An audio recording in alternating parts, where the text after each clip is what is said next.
I never thought much about routines until I realized how quietly they keep you alive. For me, it was the corner coffee shop, not even because the coffee was good. It was just, reliable. Same chipped mugs, same hum of the ceiling fan, same woman behind the counter who always tucked her hair behind her ear when she spoke, like she didn't want anyone to notice her listening. Her name was Claire. She was in her 40s, maybe a little older. My guesswork came from details that didn't line up. Her hands moved quickly, practiced, but her eyes carried pauses like they'd been through longer winters than mine. The first time she remembered my order, black, no sugar, it felt like a trick. "You don't change much, do you?" she said, sliding the cup across without looking. "Creature of habit," I answered. My voice sounded steadier than I felt. That was our rhythm. Little lines, traded like spare coins. I didn't tell her about my phone that sat heavy in my pocket, full of unsent messages to people I couldn't bother anymore. Or about how I lingered after she wiped down the counter, pretending to scroll when really I was just waiting for her to glance up. One Tuesday, late enough that the cafe was nearly empty, she leaned across the counter a little too close. I noticed the faint scent of soap still on her wrists, and the smallest crease at the corner of her mouth when she spoke. "You ever wonder why people come here so often?" she asked. I shrugged. "The caffeine?" Her laugh was quiet, not full, just air escaping like she hadn't expected it. "Maybe. Or maybe people just don't like being at home." I didn't answer right away. My fingers traced the rim of my mug, catching a chip in the ceramic. She watched me, waiting. I felt like she knew more than she let on. The clock on the wall ticked loud in the silence. She leaned closer then, elbows on the counter. The kind of closeness that didn't need to happen, not for conversation. "Don't get too close," she said softly. But she didn't move back.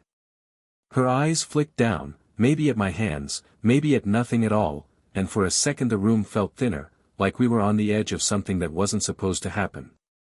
I swallowed, unsure if I was supposed to laugh it off. "Is that advice?" "Maybe." She gave the smallest smile, but it didn't stay long. I wanted to ask what she meant, but the words stalled in my throat. Instead, I folded the napkin in front of me into smaller and smaller squares until it barely held shape. When I finally left, the air outside felt colder than it should have been. I walked home slower than usual, replaying the way she leaned in, the way her voice lowered when she said it. By the time I unlocked my apartment door, my phone buzzed. A message. From a number I didn't have saved, though I knew exactly whose it was. It read, "You left your coffee card behind. I can keep it here, or you can come back tomorrow." I stared at it too long, thumb hovering, the silence of my apartment swallowing me whole.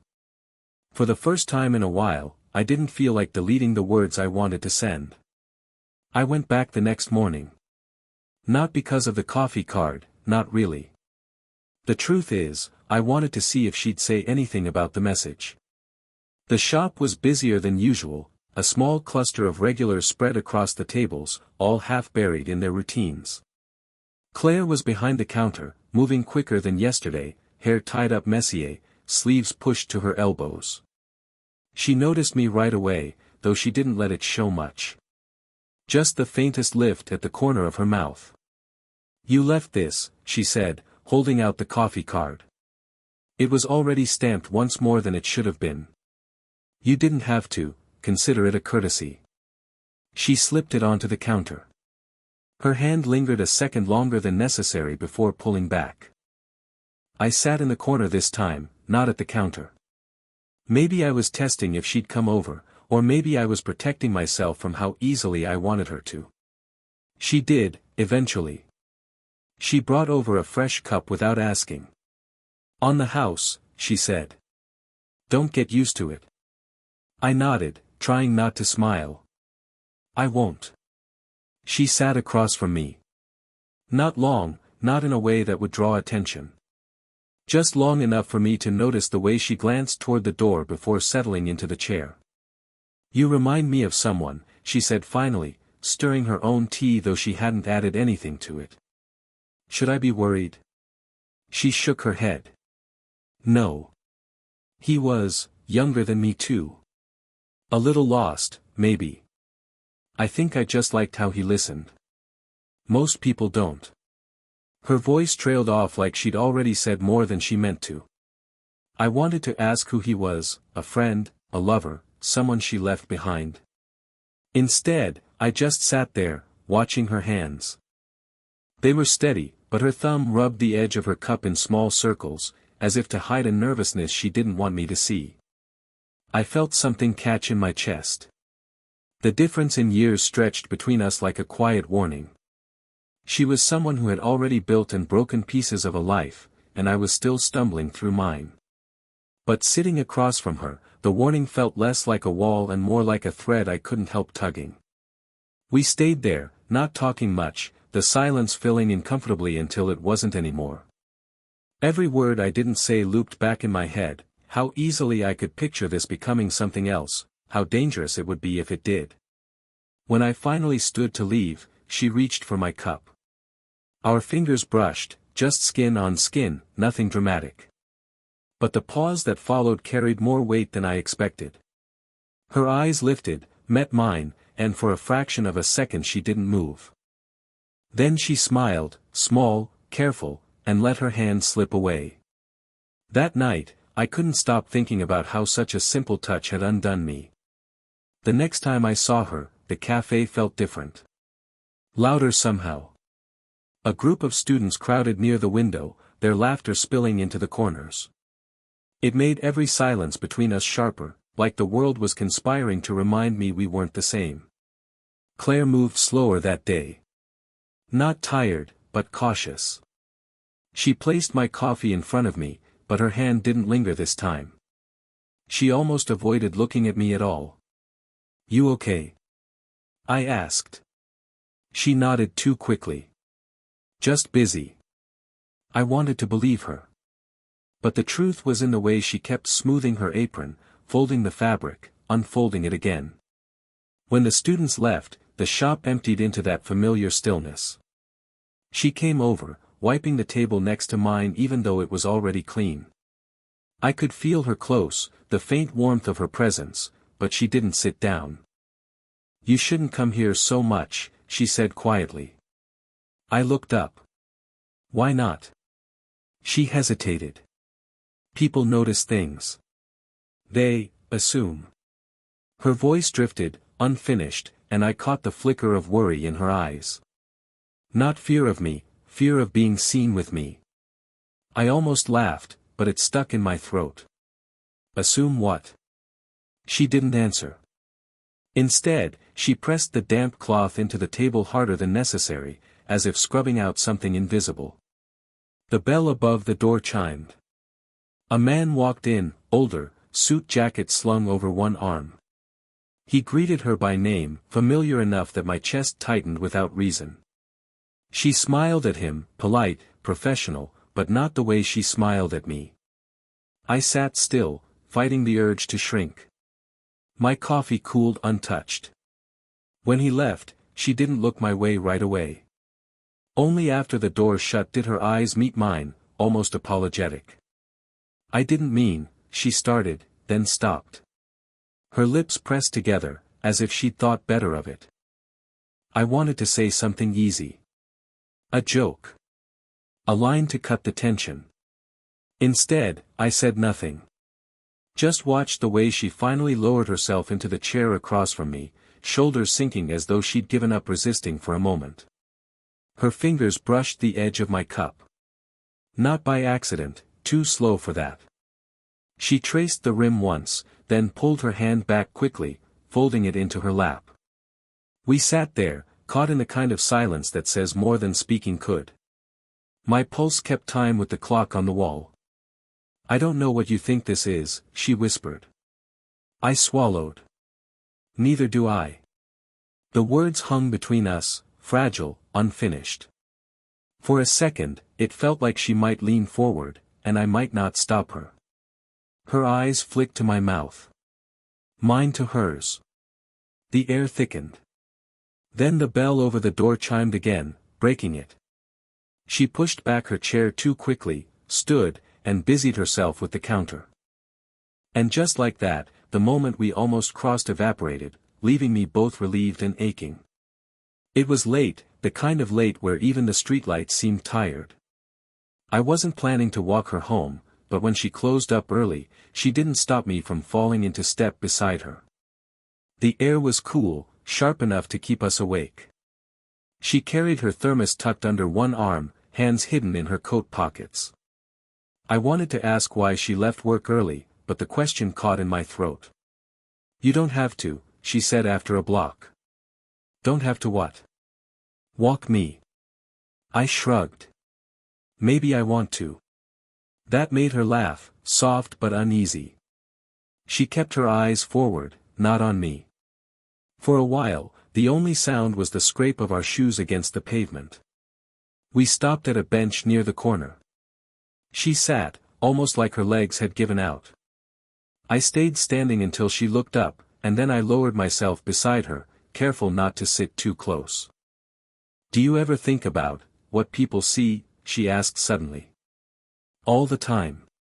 I traced the grain of the bench with my thumb. "Does it matter?" "It should." Her voice cracked on that word. It wasn't loud, but it hit harder than if she'd shouted. She pressed her palms against her knees, as though steadying herself. "You're too young," she said finally, eyes fixed on the ground. "You don't know how quickly people ruin each other without meaning to." I wanted to argue. To tell her I wasn't as young as she thought, that loneliness makes you older in ways years can't measure. But all I said was, "I know what I want." She turned then, really turned, and her face was closer than it had ever been. There was no smile this time. Just tiredness, sharp and unguarded. "Don't say that," she whispered. "Not to me." Something inside me tightened. The way she looked at me, half wanting, half terrified, was enough to undo the space I'd been trying to keep. Claire, her name left my mouth like a secret I wasn't supposed to say out loud. She closed her eyes for a moment. When she opened them, they were glassy. "You remind me too much of a mistake I've already made once." The silence that followed stretched, fragile and raw. My chest ached with questions I couldn't form. Who? When? Did it end like this, with two people sitting too close on a bench under a streetlight, trying not to lean in? Her hand twitched against the wood between us. For a heartbeat, it moved closer to mine, then stopped. "I shouldn't," she started, then let the words fall away. I could feel the heat of her skin inches from mine. The night pressed in, heavy, as if waiting for one of us to break. And then she stood. Just stood, sudden, leaving the space between us colder. "Let's go," she said. Her voice was steadier than her hands. I followed, but the echo of her almost confession stayed lodged inside me, heavier than the silence. The morning after the bench, I expected her to act like nothing had happened. That was her skill, smoothing over jagged edges until they looked harmless. But when I pushed open the cafe door, she wasn't there. A younger girl I'd never seen before worked the counter, fumbling with the register. I asked if Claire was around, trying to sound casual. "She took the week off," the girl said, without looking up. I stood there too long, pretending to study the menu I'd memorized months ago. The girl shifted uncomfortably, so I ordered a coffee I didn't want and sat at my usual table, waiting for a ghost who wasn't coming. That week stretched. I told myself I'd text her, but the message box stayed empty, my thumb hovering over words I couldn't pin down. "How are you?" Too simple. "I miss you." Too much. I closed the phone each time before sending anything. When she finally came back, it was a Thursday evening. The shop was almost closing, the light dim and the air heavy with burnt grounds. She moved differently, slower, deliberate. Her smile didn't reach her eyes. "You disappeared," I said, before I could stop myself. I needed space. She kept wiping the counter, not looking at me. The silence between us grew unbearable. I wanted to ask if it was because of me. If sitting too close on that bench had crossed some invisible line. But her face was unreadable, and I didn't want to hear the answer if it meant losing what little I had left. She finally sighed. My daughter came to visit. She thinks I work too much. She thinks I'm lonely. Her hand stilled on the rag. She doesn't need to be right. I blinked. I didn't know you had a daughter. You weren't supposed to. Her voice was quiet, almost tender, but final in a way that made my chest ache. She busied herself with stacking cups, her back to me. The conversation was over before it started. I finished my coffee in silence, the bitterness sharper than usual. As I left, I glanced back, hoping she'd look up. She didn't. Outside, the night pressed cold against me. I pulled out my phone, typed, "I just wanted to see you." Nothing else. I stared at it until the letters blurred. Then I hit delete, one word at a time, until the screen was empty again. I slipped the phone back into my pocket and kept walking, past her lit window, past the quiet street, until the distance between us was filled only with everything unsaid. And the seat I usually took inside that cafe sat empty, waiting, like it knew something I didn't. It happened in her kitchen. Not planned. I'd walked her home again after closing, and she didn't tell me not to follow. She left the door unlocked behind us, dropped her bag on the counter, and filled the kettle without asking if I wanted tea. It felt like a scene we'd lived before, even though we hadn't. I leaned against the doorway, watching her move. The light above the sink cast her in half shadow, her hair slipping loose around her face. She didn't look at me until the kettle clicked off. "You shouldn't be here," she said. "I know." Her hand rested on the handle of the kettle, unmoving. "So why are you?" I didn't have an answer that wouldn't sound foolish. Because it was quiet. Because it felt like the only place I wanted to be. Because I was tired of being alone. All I said was, "Because you didn't stop me." Her laugh was short, sharp, almost bitter. She poured the water anyway, steam curling between us. "You're still young enough to mistake silence for permission." The words should have stung, but they didn't. They just sat heavy. I moved closer, close enough to see the tiny lines at the edge of her eyes, the way her knuckles whitened around the mug. "You're afraid," I said, softer than I meant to. Her eyes lifted, and for the first time she didn't look away. "Of what?" "Of wanting this." The silence after was unbearable. She pressed her lips together, like the truth was already there, waiting to slip out. "I've already lost too much," she whispered finally. "A marriage. Friends. Things I thought would last. I don't have it in me to start something that could break in half before it even begins." The kettle still hissed on the counter. I reached for it, turned it off, just to give my hands something to do. "I don't want to break anything," I said. She laughed again, but this time it cracked. Her shoulders trembled slightly as she set the mug down untouched. "I don't know what you think this is," she said. "It's not about thinking," I answered. "It's just, being here. With you. And not wanting to be anywhere else." Her breath caught. She closed her eyes, and for a moment I thought she might tell me to leave. Instead, she took one step closer, then another, until there was no space left but the kind that could be crossed with the smallest movement. Her hand lifted, hesitated midair, then settled lightly against my arm. Barely there. Just enough to anchor us both. When she opened her eyes again, they were softer. Tired, yes, but softer. She searched my face as though looking for a reason to push me away. Whatever she found, it didn't stop her. "Okay," she whispered. That was all. No declaration. No promises. Just that one word, breaking the dam between us. And when she finally smiled, small, fragile, it felt more powerful than anything else she could have given me. It didn't happen all at once. It never does. For a while, we drifted. Some mornings she wasn't at the cafe at all, and I'd leave my black coffee half finished, the seat across from me stubbornly empty. Other days, she was there, but distant, as though someone had turned the volume down on her. I thought maybe this was the end, the kind that doesn't come with words, just silence stretched over days until it finally snaps. But one evening, weeks later, I found her outside locking the door. The air was cooling into spring, that soft hour where shadows slip longer across the pavement.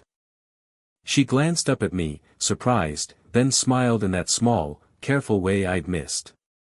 "Coffee's cold," she said. "Doesn't matter," I answered. "I didn't come for that." Her keys stilled in her hand. We didn't speak again until we reached the same bench as before, the one under the tired streetlight. This time, she sat without hesitation. I joined her, leaving just enough space that she could decide what it meant. "I thought you'd stopped showing up," she said finally. "I tried. And it didn't take." That earned the faintest laugh, the kind that barely left her throat.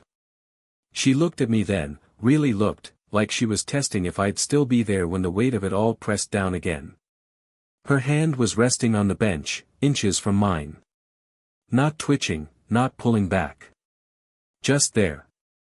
I thought of the first time we'd sat here, the way she'd almost reached for me and stopped herself. Now, I let my hand settle closer, not quite touching. She didn't move away. "You know this won't be easy," she murmured. "I know. You'll wish you hadn't." "Probably." We both smiled at that, small, uneven. The kind of smile you can only give when you know exactly what's at stake, and you're choosing it anyway. In her kitchen, weeks later, she finally let me make the tea. She leaned against the counter, watching as I fumbled with the kettle, more at home in her silence than I'd ever been in my own apartment. When I handed her the mug, steam curling between us, she touched my arm lightly, not a warning this time, but a thank you. Life didn't change much on the outside. She still worked mornings, wiping down counters at 8:47 a.m., just before the rush. I still showed up more than I should. But the difference was in the pauses, the way she lingered at my table, the way her laugh stayed longer, the way my phone no longer held unsent drafts waiting for her name. We never declared anything. We didn't need to. On certain evenings, walking home side by side, she'd lean just close enough that our shoulders brushed. Not a promise, not a confession. Just presence. Just choosing not to walk alone. And that, somehow, was enough.